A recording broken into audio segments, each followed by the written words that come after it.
کې پکې چا سوال وکړو چې لفظ خدا فارسی لفظ ہے اور اللہ عربی ہے اور پروردگار نہیں ہے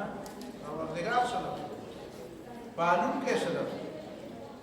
نتا جرب تا پالون کے وے بیا ترجمہ بتا کولو دی الفاظ رحمان مهربان دا دا کمی جبه ټکل بخون کې دا کمی جبه ټکل دا رحمان ترجمه وکړو هم خلکو ته وایي چې دا کوم په عربي نه پوهېږي چې الله تعالی رحمان دی رحیم دی وایي چې څه معنا چې معنا به نه کوي ځکه چې بیا خو د عربي نه وځي نو د رحمان معنا ته کوي که نه کوي که نه کوي معنا نو خلک به پرې څنګه پوهېږي نو خدا د لفظ مالک معنا ده پاتې شو دا چې حروف مقطعات واضح نه وي نو دې کې حروف مقطعات کوم ځای راغلي دا موږ چې اوسه پورې سورت انعام او مائده کې درس وکړو چې حروف مقطعات راغلي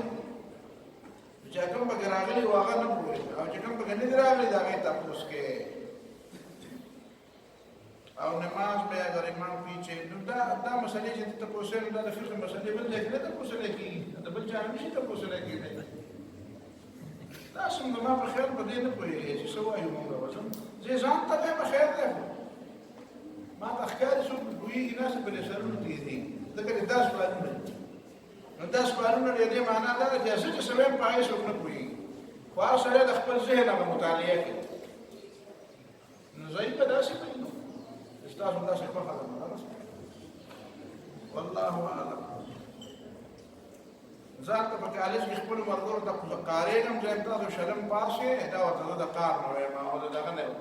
چې شلم پاس شئ او زه درته تقریر کوم بیا ما ته پته نشته ولګي چې خدای خبر څوک پرې پوه شو که پوه نه شو تاسو هم د ما په خیال شپېتم پاس شئ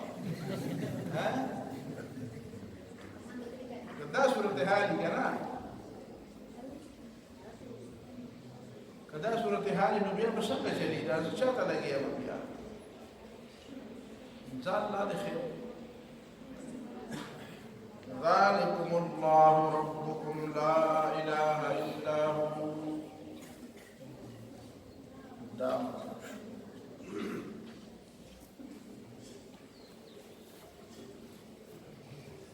دلته د رب په لفظ کې څه خبرې نورې دي که د چا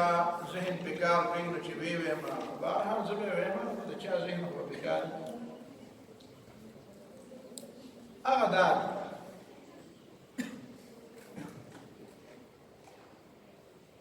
چې د اله دا لفظ چې کوم ځای کې ذکر شي نو هلته تکویني توحید مراد عموما دا خبره ذهن کې کېنوه چې کله اله د رب په ځای کله رب د اله په ځای استعمالېږي رب د اله په ځای هم استعمالېږي او اله د رب په ځای هم استعمالېږي عام طور باندې رب چې استعمالېږي نو هلته ترې مراد تشریعي حاکم مراد یو تکوینی حاکم دی تکوینی حاکم دا دی چې دا کائنات مالک دی دا پیدا کړو دا چلی د دې ضروریات پوره کوي دا د هغه په قابو کې دي د دې هغه مالک دی د تشریعي حاکم معنا دا ده چې انسان له آزادۍ اختیار ورکړی دی او بیا ورته څه قوانین او څه ضوابط او څه حرام او څه حلال او څه احکام یې ورته ورکړي دي او په دې کې دی عزمي چې ته زما هغه منې که خپل منې که د بل چا هغه منې په دې توحید الوهیت کې په دې معنا باندې عزمي چې ته د کائناتو رب پېژنې که نه پېژنې دا کائنات د چا په اختیار کې دي چا پیدا کړي دي البته دا ده چې د دې کائناتو د ملکیت دعوه چا نه ده کړې دا جمله کلې په ذهن کې راغله چې د دې کائناتو د ملکیت او په دې کې د تصرف دعوه په انسانانو کې چا نه ده کړې انسانانو کې چا پیریانو کې چا نه ده کړې موږ ته نه ده رارسېدلي کوم وخت چې انسانان پیدا دي دا روانه د وخت نه وانه تر د اوسه پورې داسې څوک موږ ته نه دی معلوم چې هغه دا ویلي چې دا اسمان زما دی دا انور زما دی دا ټوله ځمکه زما ده دا سمندونه دریابونه غرونه دا زما دي داسې دعوه چا نه ده کړې داسې دعوه هم چا نه ده کړې چې دروغ دا وایي چې دا ما پیدا کړي دي ځکه چې تا پیدا کړي وې خو بیا به ویلې چې زما دي ځکه چې ما پیدا کړي خو داسې داوام ته اوسه پورې په انسانانو کې او په مخلوق کې چا نه ده کړې دا د موجوده زمانې دا نیچر پرست چې کوم دي دا که نیچر دا نیچریت والا چې دا وایي نیچر هر څه کوي وایي دا نیچر هر څه کوي دا وایي خدای پاک اول وایي خدای پیدا کړي نه دي او که پیدا کړي بیا نیچر ته حواله کړي دا هر څه نیچر معنا طبیعت فطرت دا چې کوم نیچرل قوانین چې ته وګورې چې ډوډۍ وخورې نو مور شي چې اوبه وڅښي نو تنده دې مړه شي دا نیچر دی نو دا عجیبه خبره ده مدعي سسته او ګواه چسته نیچر خدا نه دی ویلي چې دا ما پیدا کړي نیچر کله دا دعوه کړې دا نیچر د لارې را مخامخ شي دا د خبرې وکړي دا د ودرېږي په یو ځای کې دا د دعوه وکړي نو نیچر په خپله چپ دی وده دی غلی دی نه خبرې کوي نه دعوه کوي نه راپاشي نه راوچتېږي نه سر راوچتوي نه یو ځای کې ښکاره کېږي نو پکار دی دا نیچر هم یو ځل راښکاره شوی دی دنیا ته کنه چې د یو غر په سر باندې دا هغه وینې اواز کړی وی چې بله زه نیچر یم او دا شیونه ما پیدا کړي دا به کله ویلي دي هغه د اوسه پورې خو را پیدا نه شو تا یو څیز نه نیچر جوړ کړی دی او تا ویلي چې د ده دا کار دی نو هغه خو نه وایي چې دا زما کار هغه خو دا دعوه نه ده کړې لہذا الله تعالی دا د اله لفظ وایي لکه موږ ته کلمه توحید ویلې چې لا اله الا الله گواهی وکړي مطلب دا دی چې فی الحقیقت د الله تعالی نه بغیر د کائناتو بل څو خالق او مالک نشته دا حقایق دي چې دا حقایق دي نو ته د دې گواهی وکړه دا کلمه توحید چې ورته موږ وایو کنه کلمه توحید او کلمه شهادت دا حقیقت کې یو شی دی دا اشهدو لفظ پکې راشي نو هغې ته زموږ خلک کلمه شهادت وایي او چې دا پکې نه وي نو دې ته کلمه توحید وایي و حقیقت کې رسول الله صلی الله علیه وسلم بهر چاته دا وایي چې اشهد ان لا اله الا الله لکه اسلام تعبیر چې وکړو اسلام ورته دا وایي چې ان تشهد ان لا اله الا الله ته دې خبرې گواهی وکړي ته یې ځان په دې ګواه او د ګواهۍ مطلب دا دی چې ته چې ګواه یې خو ته علمبردار یې بیا ته چې په عدالت کې یو څیز خبرې د ګواهۍ نه ځې نو بیا خو د هغې نه سړی رسټو کېږي نه چې سړی که پلسمن را پلسمني نه هغه ګواهي بیا هلته نه ختمېږي نو ته ګواهي کوه خو داسې نه چې څوک در باندې جرح وکړي او ته بیا د ګواهۍ نه واپس شي خو مطلب مې په دې خبره کې دی چې د لا اله الا الله کې دا د اله لفظ چې راغلی دی نو د دې معنا دا ده چې دا بنیاد دی چې د دې کائناتو مالک الله دی خالق الله دی نو ځکه حاکم الله او فی الحقیقت د دې کائناتو د الله نه بغیر بل اله نشته نو ته به وایې چې رب خو بل نشته نو ما یې رب خو خلکو د ځان نه بل نیولی دی ګوره اله چا په دروغ هم نه دی نیولی په دې معنا چې نیولی دی نو هغه په سفارش په معنا یې نیولی دی او د شرک په معنا یې نیولی دی په دې معنا باندې هېچا نه دی ویلی اله خپل بت ته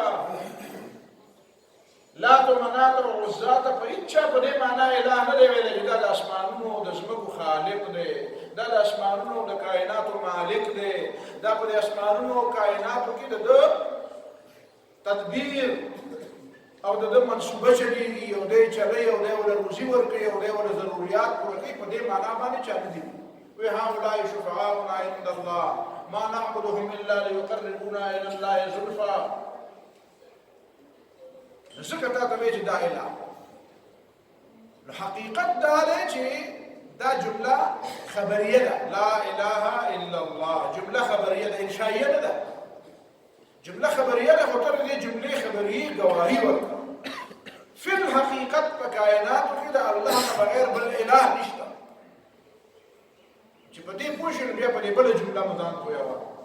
چې فی الحقیقت خو په دې کائناتو کې د الله نه بغیر بل څوک حاکم هم نشته وای فی الحقیقت بل څوک حاکم نشته خو انسانانو د ځان دپاره حاکمان نیولي دي او الله تعالی یې ازمي نو هغه حکومت تؤتي الملک من تشاء حکومت یې ورله ورکړی دی چا له یې ورکړی ګوره فرعون له یې ورکړی نمرود له یې ورکړی قرآن په دې ګواه دی چې نمرود له حکومت وایي ما ورکړی نمرود له حکومت چا ورکړی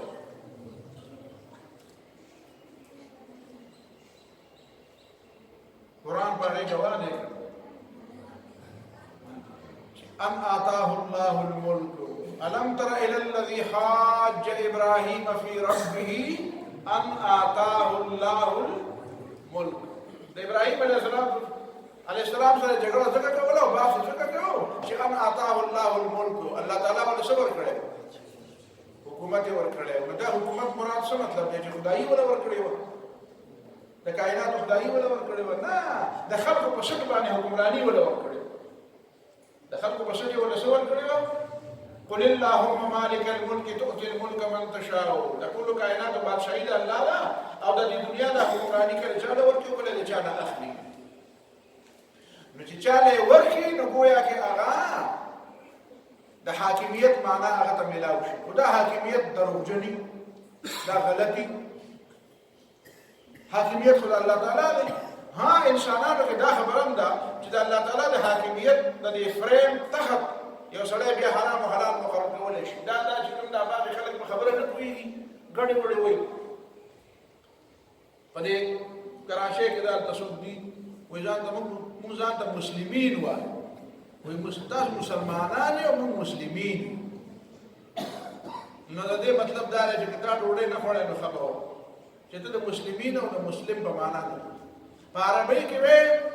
نو انا مسلم په انګریزي کې چې وایي نو آی مسلم په پښتو کې چې وایي نو زه مسلم یم وایي او زه مسلم او په پښتو کې مسلم نوم هم دی دلته به یو سړی راشي مسلم به وي څوک به یې که نه په بل ځای کې به د مولوي صاحب ورور مسلم نوم دی چې ته وایې چې زه مسلم یم نه به دوی نه مسلم خو ته نه یې ته خو عبدالرحمن مسلم خو بل او مسلم خو زما باندې زما په مسلم باندې زه روپۍ نو دا تېر راکشاف نو مسلم خو دلته موږ نوم جوړ کړی نو مسلمان لفظ دی چې مسلمان وي نو اصلی مسلمان پښتو کې ترجمه شو نو هغه عجیبه عجیبه خبرې کوي هغه دا خبره کوي کتاب کې خبره لیکلې ده مسجد المسلمین صلاة المسلمین حج المسلمین فلان کیف المسلمین زه د دې شی نو په هغې کې هغه وایي د تقلید په مسله یو کتاب لیکلی دی التحقیق فی التقلید په هغې کې هغه دا جمله لیکلې ده چې ګورئ حرام او حلال مقرر کوونکی الله پاک او رسول الله صلی الله علیه وسلم دی وی دا وګوره په فلانکي کتاب کې په هدایت کې لیکلي دي چې ابو حنیفه فلانکی شی حلال کړو او ابو حنیفه فلانکی شی حرام کړو او شافعي فلانکی شی حرام کړو شافعي فلانکی شی حلال کړ رحمهم الله وی تو وګوره وی دا د خدای دعوی کوي او وی دا د څوک منی ابو حنیفه او مالک او شافعي منی وی دا مشرکان دي وی ځکه چې الله تعالی وی چې حلال او حرام به زه کوم حلال او حرام اول زما کار او دی وی چې دا د ابو حنیفه کار نو دا ظالم یا جاهل نه او یا مشکک نه یا جاهل نه د سره د حرام او حلال له خبر نه خبر نه او یا خبر دی او خلک په دوکه کې اچي څنګه چې شیطان خلک دوکه کوي چې دیم خلک دوکه کوي چې به ډیوټي لګولي چې خلک دوکه په دې ته نه پوهېږي چې تحلیل او تحریم خو حقیقتا د الله تعالی کار نه د پیغمبر نه خو پیغمبر چې الله تعالی پیغمبر کو جوړدا کار وته مواله کو چې پیغمبر شو بشاري شو چې پیغمبر شو نو حلال او حرام ورته نه وایي چې پیغمبر شو نو يحل لهم الطيبات ويحرم عليهم الخبائث د پیغمبر سره ورته دا کار الله تعالی والا کړي ته حلال او حرام ولوم کوي دا حقیقت د الله تعالی کار الله تعالی خپل پیغمبر ته حواله یو فریم کې درنه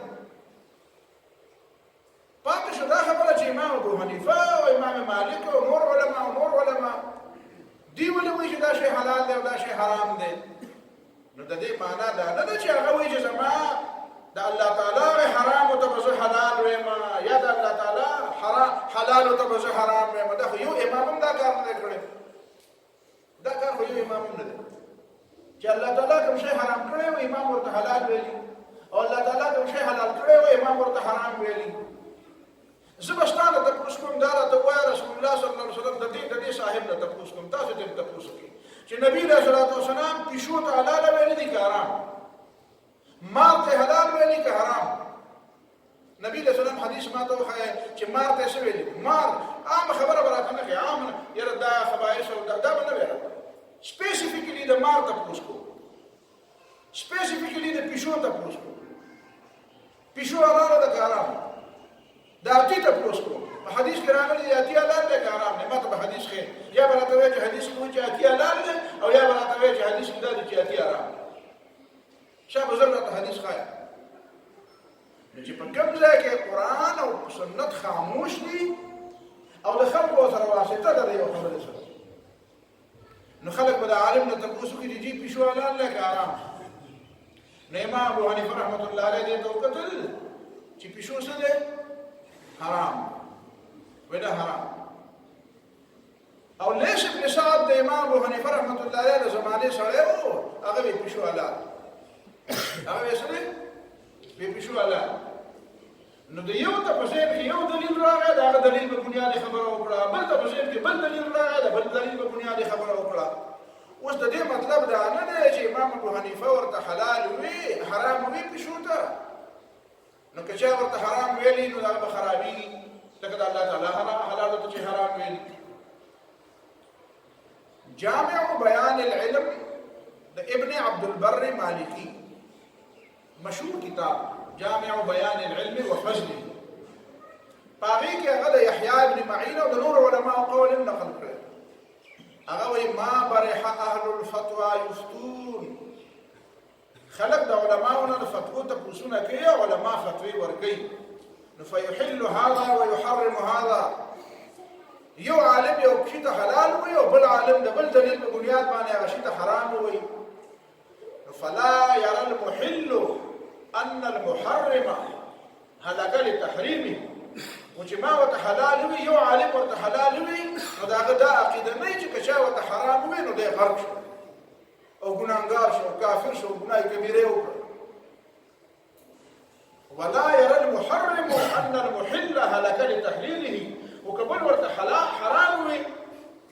نو داغه دا عقیده نه چې چا وته حلال وي نو هغه تباہ شو برباد شو ابي حرام ته حلال ويلتباهدا او ابي حلال ته حرام ويلتباهدا چې کوم الله او الله رسول حرام کړ دا حرمت قطعی دی دا یقیني دی ولې ایمان دی کوم چې د علماء په منځ کې د مجتهدینو په منځ کې اختلافي دی نو دا ځواني دی دا ځواني دی دا کېدای شي چې خطا یا کېدای شي چې ټیک اوس لیث ابن سعد او امام ابو حنیفه دواړه د یوې پایې عالمان دي ته به وایې چې نه امام ابو حنیفه ډېر غټ عالم دی امام ابو حنیفه کې کمال دا و چې هغه ته خدای شاګردان ډېر ښه ورکړل لیث ابن سعد ته ښه شاګردان میلاو نه شو یو سړی ډېر لوی سړی خو ښه شاګردان ورته میلاو نه شي نو د هغه علم ضایع شي او بل سړی هم د هغه هم لوی سړی وي خو هغه ته ښه شاګردان قابلان شاګردان میلاو شي نو د هغه علم هغه وځي د امام ابن تیمیه رحمه الله په زمانه کې زموږ په بر صغیر کې ډېر لوی علما وو هغې ته شاګردان میلاو نه شول خلک یې نه د دې بر صغیر لوی علما دي زموږ په هندوستان او په دې وطنونو کې ډېر لوی علما پاتې شول خلک یې نه پېژني ولې ځکه چې ښه شاګردان ورته میلاو نه شول او امام ابن تیمیه رحمه الله ته امام ابن قیم او حافظ ابن کثیر میلاو شو نو په دنیا کې اوس هم ځلېږي نو استادان هم ځلېږي او شاګردان هم ځلېږي داس امام ابو حنیفه ته امام ابو یوسف میلاو شو امام محمد ورته میلاو شو امام مظفر ورته میلاو شو امام محمد ته بیا امام شافعي میلاو شو امام ابو یوسف ته امام مالک ورته میلاو شو ملګرتیا وشو نو دا بنیادی طور باندې وجه ده نو هغه دا وایي چې نه دا حرام او حلال ده ته ګورې دا امامانو ته وایي دا حرام او حلال نو حرام او حلال دو قسم دي بهر حال حرام او حلال او اصل اختیار د الله تعالی سره دی ته حاکمیت وي دا قانون جوړول ضابطه جوړول د ژوند لپاره دا به کوي دا باندې کوي دا ټیک دی او دا غلط دا د رب معنا نو تاسو ما وی چې حکومت چې الله تعالی ورکړی دی نو کله خو خلکو له ورکی کله بدل ورکی نو چې خو له ورکی هغه فیصله کوي چې بدل ورکی هغه فیصله کوي نو چې خو له ورکی هغه فیصله کوي چې بدل ورکی هغه فیصله کوي موسی علیه السلام مرګرو چې جادوګران هغه جادوګران چې کله د موسی علیه السلام سره ملګرتیا وکړه او بیا معجزې ولیده او د معجزې په نتیجه کې فألقي السحرة ساجدين جادوګران فورا ته وایي چې به اختیار چا راپرېست نو راپرېستې شو گویا کې په خپله اراده نه خو بې اختیاره پرېوتل په سجده ځکه چې معجزې ولیده نو چې معجزې ولیده نو هغه فرعون ورته بیا دمکي ورکړه چې فرعون ورته دمکي ورکړه ویل لأقطعن أيديكم وأرجلكم من خلاف ولأصلبنكم أجمعين وایي زه به لاس او خپې کټ کړم او سولې به هم کړم نو هغې ورته څه وایي ورته وایي فاقض ما أنت قاض فیصله وکړه چې څه فیصله کې نو هغې په دې پوهېدل چې که دی زموږ د مرګ فیصله وکړي نو موږ وژني نو بیا ورته وروسته موږ وایي چې انما تقضي هذه الحیات الدنیا ته به زیات نه زیات په دې دنیا کې فیصله وکړي یعنې موږ به پانسي کېږو او موږ خو د آخرت خبره الله تعالی ته به لاړ شو الله تعالی به موږ د ګناهونو معاف چې ته مړه کړې نو شهیدان به شو نو دا ورته ولې وایي چې انما تقضي هذه الحیات الدنیا ته خو د دې دنیا فیصلې کوي فیصلې کولی غلطې فیصلې کوي خو کوي اختیار یې ورله ورکړی دا مې راته ذکر ووایي چې لا اله الا الله باندې دې پرېږدو نو رب کله سړی ځان ته وایي وایي زه رب یم نو په دې معنا باندې خو هغه یي چې مالک حکومت یي نو کله ټیک حکومت او کله غلط هغه ټیک چې حکومت یي نه هغه ځان ته رب نه وایي خو چې غلط حکومت کوي او خپلې فیصلې کوي او د خدای دعوه کوي نو هغه ځان ته رب وایي د فرعون ځان ته رب وایي دا بنیادي خبره اول ذهن کې کېنوه قرآن مجید د رب په نوم باندې د خلکو نه تپوس کړی دی د اله په نوم باندې تپوس کړی دی لکه سورة النمل کې ټول پنځه تپوسونه یې کړي اله مع الله اله مع الله اله مع الله د دې دلایل باوجود هم ته د خدای سره بل اله شته هلته تپوسونه د اله په عنوان کړي عام طور باندې تپوسونه چې کړي دي نو هغه د رب عنوان باندې کړي من رب السماوات والارض من بيده ملكوت السماوات والارض نو د رب په معنا باندې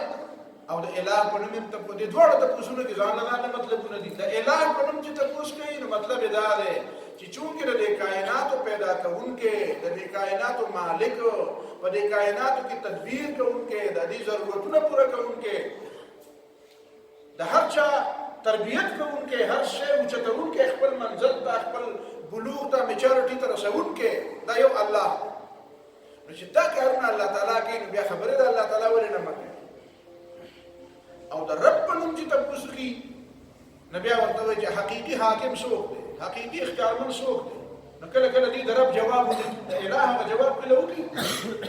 او کله کله د رب جواب ونکړي قرآن مجید کې بار بار دا وایي قل من رب السماوات والارض یو درعات کې چې د اسمانونو او د ځمکو رب څوک دی نو دې غلي شي چپ شي الله تعالی وایي قل الله ته ورته ووایه چې الله دی دلته د رب نه مطلب څه دی مطلب دا دی چې په دې کې دا حکم د چا چلیږي په دې کې دا اختیارات د چا چلیږي نو دې ځکه نشي ویلی چې که ووایو چې اختیارات پکې د الله تعالی چلیږي نو بیا به ورته ووایو چې په دې ټولو کائناتو کې د الله تعالی اختیار چلیږي ښه به پوهېږي چې چلیږي خو خبرې نه کوي چې پوهېږي نه وایي چې خبره کوم ګیرېږو کوي داسې نه چې نه پوهېږي وایي چې بیا به کېږي چې راته وایي چې ټول کائنات د الله تعالی مني نو دی ولې نه مني دی ولې نه مني نو دې لپاره د الله تعالی تپوس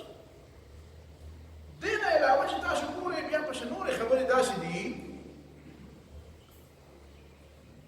چې شیطان یو طرف ته الله تعالی ته رب وایي نو ته به ما ته وایې چې رب خو ته وایې چې حاکم ته وایي او په دې کې د حاکم معنا ډېره زیاته واضحه ده نو شیطان الله تعالی ته رب وایي بار بار رب فانظرني الى يوم يبعثون رب بما اغويتني لازينن لهم في الارض ولاغوينهم اجمعين رب انظرني الى يوم يبعثون شیطان چې الله تعالی نه کومه دعا غواړي د رب په عنوان غواړي دا ولې د رب په عنوان د اله په عنوان ولې نه غواړي والله تعالی اعلم اصل نقطه الله تعالی ته علم ما ته علم نشته او علم چې کومه خبر راځي هغه شیطان د الله تعالی حکم نه مني کوم حکم نه مني چې آدم ته سجده وکړي چې آدم ته سجده وکړي گویا کہ والله اعلم بیا والله اعلم حقیقت علم د الله تعالی سره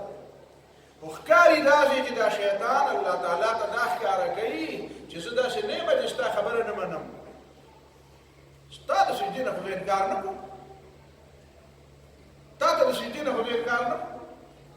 ستا د حکم منلو نه انکار نه کوم خو دا ته چې ما ته د آدم په باره کې کوم حکم ویل چونکې دی نه منم نو لهذا د ده په باره کې ستا حکم نه نو دا څه چې دا ته بار بار او چې بیا بار الله تعالی ته رب وایي نو دی ګویا که هغه خپله تابعداري الله تعالی ته ښکاره کوي چې نور حقیقت کې زه تا بادشاه منم تا حاکم منم ته چې ما ته حکم وکړې چې ما ته سجده وکړو نو تا ته یې کوم ستا د سجدې نه انکار نه کوم ستا د خبر د منلو نه انکار نه کوم خو دا چې ما انکار وکړو نو دا مې ځکه وکړو چې دا آدم مې نه دی خوښ د ده دا فضیلت مې نه دی خوښ دا فضیلت نه مني اوسه پورې نه مني ځکه قرآن ورته وایي کنه چې ان هذا عدو لك ولزوجك دا ستا او ستا د بچو د دې ښځې دشمن او د الله تعالی ځکه دشمن دی چې خبرې به د الله تعالی ونه منله که د الله تعالی حکم د هر څه مبارک شي خو بنده دې ته وایي چې حکم به مني خو به هر حال دا نقطه خو په بل ځای کې د دې نه علاوه بلې نقطې ته سوچ وکړه چې یو طرف ته شیطان الله تعالی ته رب وایي د مخې خلک هم د الله تعالی ته رب وایي چې ته ورته من رب السماوات والارض نو کم از کم غلي خو شي نو بیا د دې څه وجه ده چې کله محمد صلی الله علیه وسلم الله تعالی ته رب وایي چې کله صحابه کرام ابو بکر او عمر او عثمان او علي رضی الله تعالی عنهم الله تعالی ته رب وایي نو د مکې په خلکو بدل دي قرآن وایي کنه سورة حج أذن للذين يقاتلون بأنهم ظلموا وإن الله على نصرهم لقدير الذين أخرجوا من ديارهم وأموالهم بغير حق إلا أن يقولوا ربنا الله دا صحابه کرام چې د دې مکې معظمې نه ویستې شو نو د دې څه ګناه وه د دې ګناه دا وه چې دوی وی ربنا الله زموږ رب الله دا د چا ګناه وه دا د دې صحابه کرام نو شیطان په خپله الله تعالی ته رب وایي او بیا چې کله د هغه شاګردان په مخ کې صحابه کرام الله تعالی ته رب وایي نو شیطان وی باسه پته ولګېده چې مسله خو بله یو بل مثال هم درته سورة المؤمن کې الله تعالی وایي وقال فرعون ذروني اقتل موسى وليدعو ربه ګوره هلته هم د رب لفظ دی کاش چې خلک غور کولی خلکو غور کولی ذروني اقتل موسى پریمده دا موسى وجنم وليدعو ربه دې خپل رب ته آواز وکړي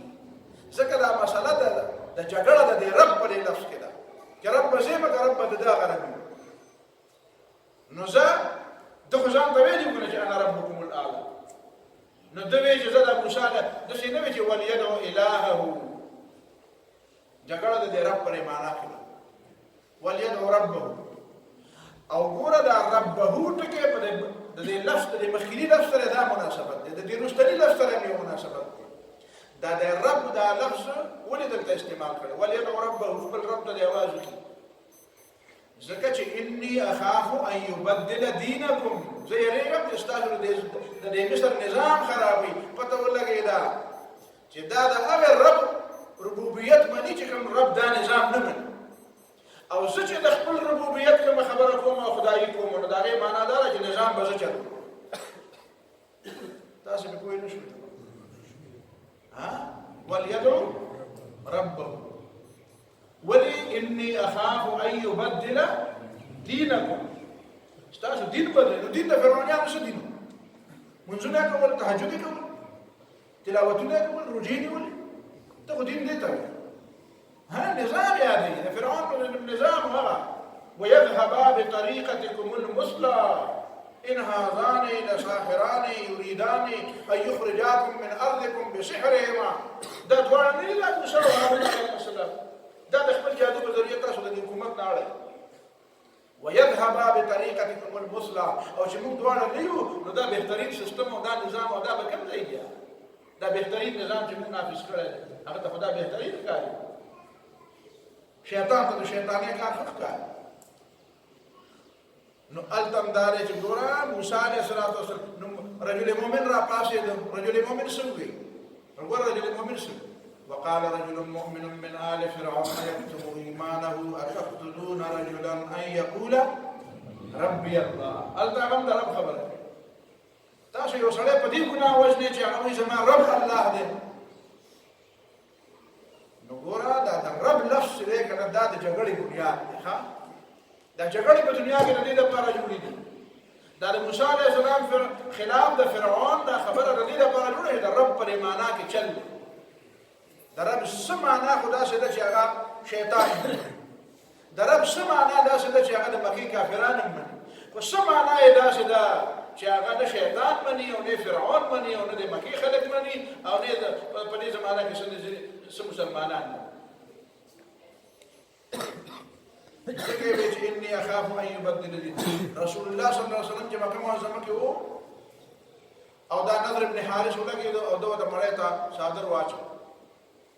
نو دغه وخت یې ابوبکر صدیق رضی الله تعالی عنه راغی او دې دیګه ورکړه او دا جمله ویله وی اتقتلون رجلا ان يقول ربي الله. اتقتلون رجلا ان يقول ربي الله. تاسو یو سړی په دې ګناه وژنئ چې هغه وایي زما رب الله وقد جاءكم بالبينات من ربكم. دا هو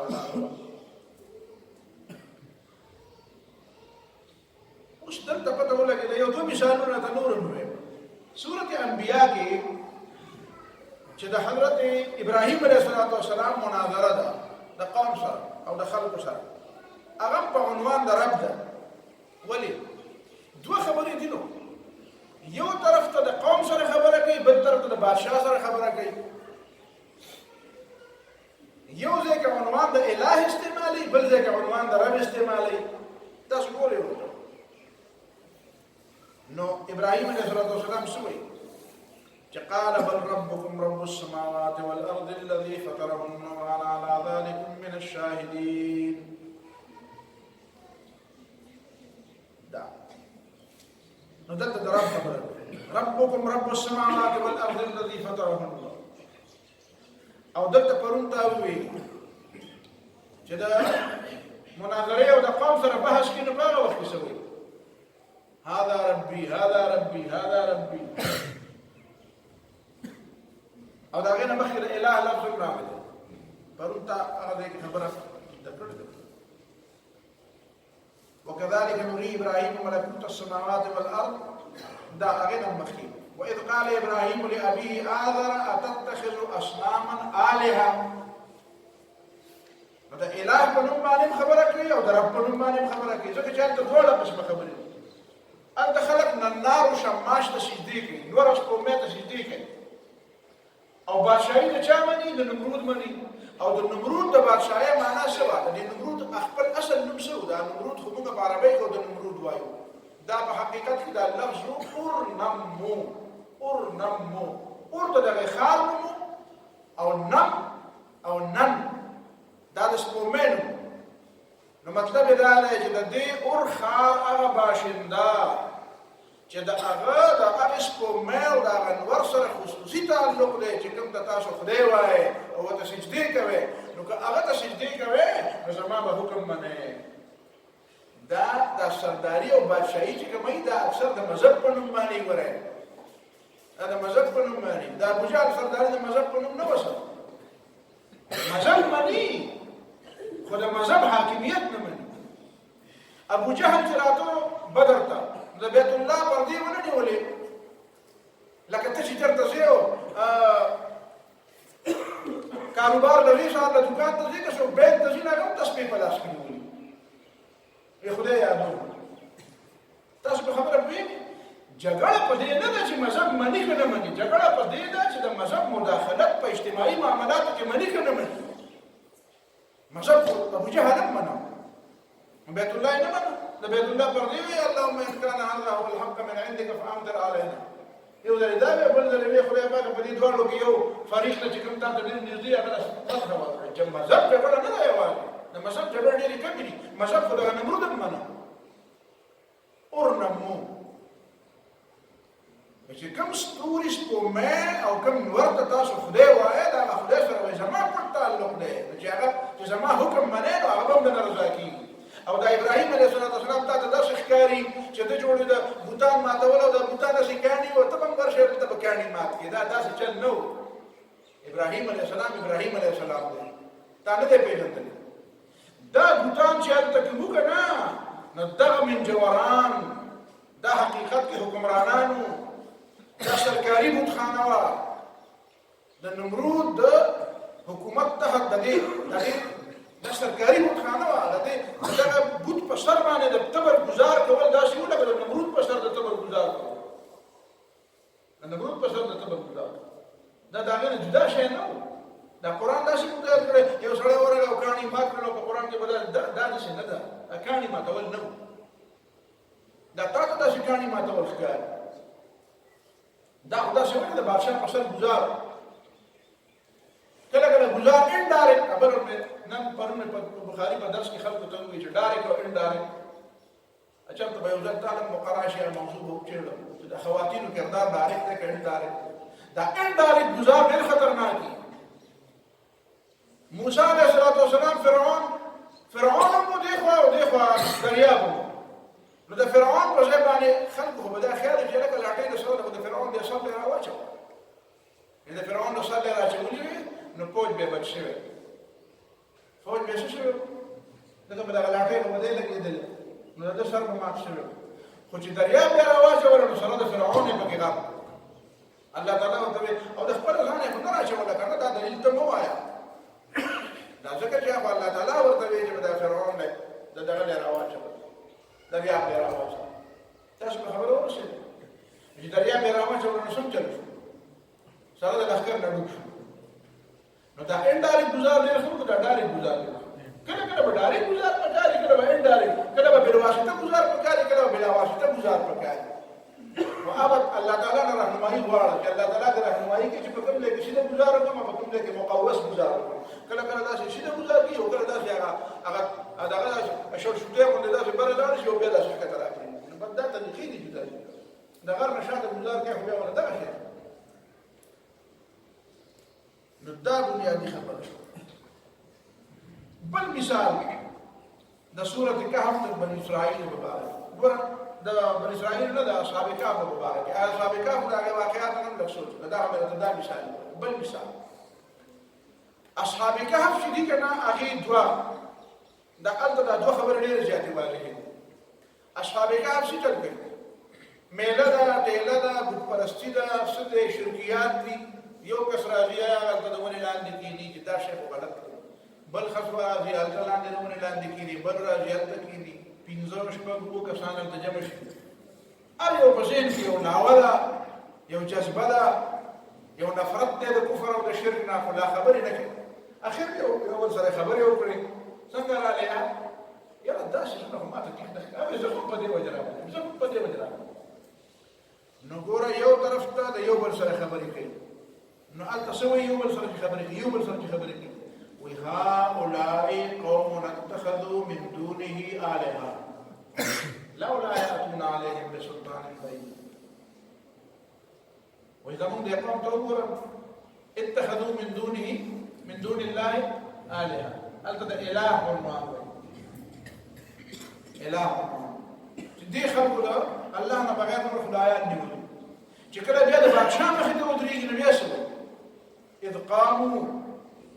نو هلته علماو لیکلي تفسیرونه اذ قاموا مطلب څه دی چې د بادشاه مخې ته ودرېد بادشاه راوغوښته خو د غټو خلکو بچي وو یو معنا نو اذ قاموا چې کله بیا د بادشاه مخې ته ودرېدل نو هلته د اله د عنوان په ځای باندې بیا د رب عنوان دی وإذ قاموا فقالوا ربنا رب السماوات والأرض لن ندعو من دونه إلها ربنا رب السماوات والأرض زه هغه رب منم چې د اسمانونو او د ځمکو بادشاه دی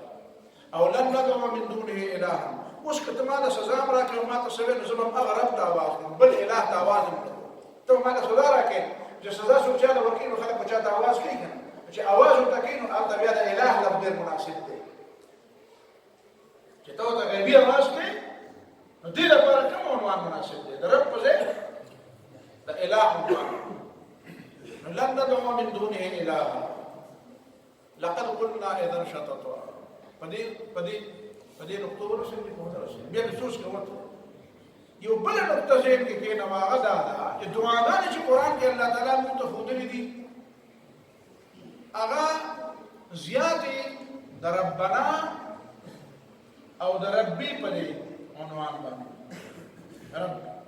رب زدني علما ربنا آتنا في الدنيا حسنه ما نش مارني نو تقریبا د اویاو زیات مقاماتو کې په ټول قران کې د ربنا په نوم باندې دعا راغلي د ربنا په نوم باندې او د رب په نوم باندې د 26 نه زیات مقامات شپږ پاوشا مقامات هغه دي چې په هغې کې د صيغې د مفرد د رب په لفظ باندې دعا او اویا مقامات هغه دي چې په هغې کې د ربنا د جمع په صيغې باندې دعا الهنا په نوم باندې دعا اله په نوم باندې نو الهنا په نوم باندې خو دعا نشته خو د اللهم په نوم باندې په عنوان باندې دعا شته او د عام خلکو رایې لري د اللهم نه مطلب یا الله دی اللهم دا مطلب هم دی یا الله و دا یا چې کومه ده که نه دا که حذف شوې ده او دا اللهم کې دا میم چې کوم دی نو دا د یا بدل دی اگر چې کله کله دا بدل او مبدل منه دواړه راغلي دي بعض شاعرانو شعرونه پکې نقل کړي دي یا اللهم یا اللهم پکې شته په عام طور باندې چې لفظ الله اللهم ویلو یا ورسره کوي نو په اللهم باندې په پنځو ځایونو کې دعا راغلې ده په قرآن مجید کې زیاته دعا په رب په نوم باندې راغلې ده دا ولې نو د دې وجه بنیادي دا ده چې ته الله تعالی ته یوازې دا مخ ښکاره کوه یوازې د ځان مبارک او ته دا مه وایه چې زه ستا هغه بنده یم چې صرف ستا هغه خدایي منم چې د دې کائناتو سره تعلق دی او زما د حرام او حلال او زما د جایز ناجایز او زما د ضابطې او د قانون سره تعلق نشته ته الله تعالی ته په دې عنوان دعا وکړه چې مولا زه تا ته ځکه دعا غواړم لاس غواړم چې یوازې تا د غیبي قوت مالک نه ګڼم زه ستا امر منم زه ستا اډر منم زه ستا ضابطه منم زه ستا قوانین منم زه حرام او حلال هغه منم چې تا وکړه په دې وجه باندې په دې باندې موږ دا تعلیم راکړی دی چې تاسو دعا په څه باندې په کوم عنوان غواړئ د ربنا په عنوان باندې دعا غواړه د اللهم په عنوان هم غواړه خو بده نه ده څه ګناه نه ده خو تا ته ما وایي زیات توجه او زیات دعاګانې په دې نوم باندې دي انبیا هم په دې نوم باندې دعا وکړلې ده دې خبرو نه دا پته لګي چې تا ته د رب معنا پوره معلومه وې رب معنا نو بیا به ستا فکر او ستا ذهن او ستا زاویې دا به څنګه ستا توجهات ستا ترجیحات دا به بیا بدل او چې د رب په معنا باندې نه پوهېږي نو دې معنا دا ده چې ستا د ژوند ترجیحات څه کار دي دا بنیادي خبرې دي چې په دې ځای کې تا ته ما ذلكم الله ربكم لا اله الا هو دا کائناتو دا اختیار چې د چا سره دی او دا صفات دي لکه دا باران وري او دا خنکی را پیدا کوي او دا دانې او دا میوې را پیدا کوي او ستا د ذوق لسان او د ذوق نظر او د ذوق مزاج سامانونه دله پوره کوي ګوره ستا دا ضرورتونه تا ته نه معلوم تا ته نه معلوم چې یاره زه دې ونو ته او دې بوټو ته ګورم او دا میوې دي شي او دا پخې دي او دا دا به څنګه دا د دې مزید ته نه وي خبر الله تعالی ته پیدا کړی وي او ستا د دې ذوق ورته پته وه نو تا ته یې وایي چې ستا د دې ذوق دپاره مې دا پیدا کړو نو ویم خوره ورته وګوره ورته د دې ذوق نظر تسکین دي وکړي نو دا د دې دومره باریکو خبرو د دومره باریکو کمزورو د دومره باریکو ضرورتونو لحاظ ستا کړی دی نو د دې غټو ضرورتونو لحاظ به ستا نه کړی نو دا لا اله الا هو د الله نه بغیر بل رب نشته بل حاکم او فرمان روا نشته نو اله بلې کائناتو کې بل خالق نشته بل مالک نشته بل مدبر نشته دا موږ د خالق او مالک دا لفظ ډېر وایو خو دا یو بل لفظ ډېر زیاته هم هغه څه دی القیوم لفظ ډېر زیاته هم دا نور الفاظ ما هم دي دا القيوم لفظ د خلق وضاحت نه کوي سره القيوم القائم بتدبير الخلق بنفسه دا ټول کائنات د انتظام چلای داسې څیزونه پیدا کړي چې انسان ورته سره علم نه رسېدلی نو د هغه د ضرورتونو نه بس خبر شي انسان ته خبر نه دی د څه شی کائناتو کې داسې څه شته په دې ځمکه کې په دې سمندرونو کې په دې هوا کې په دې صحراګانو کې په دې ځنګلونو کې او الله تعالی یوازې دا نه چې پیدا کړي دي بلکې د هغه ضرورت هم خیال ساتي یوازې دا نه چې پیدا کړي دي د هغه د ضرورت او د هغه د تربیت د هغه د لویولو د هغه د ژوند د تېرولو الذي اعطى كل شيء خلقه ثم هدى هر شی پیدا کړو بیا هغه د ژوند یو طریقه وښودله بیا هغه د دنیا ته راوسته هغه ته دا وښوده ته په دې دنیا کې ژوند څنګه تېرې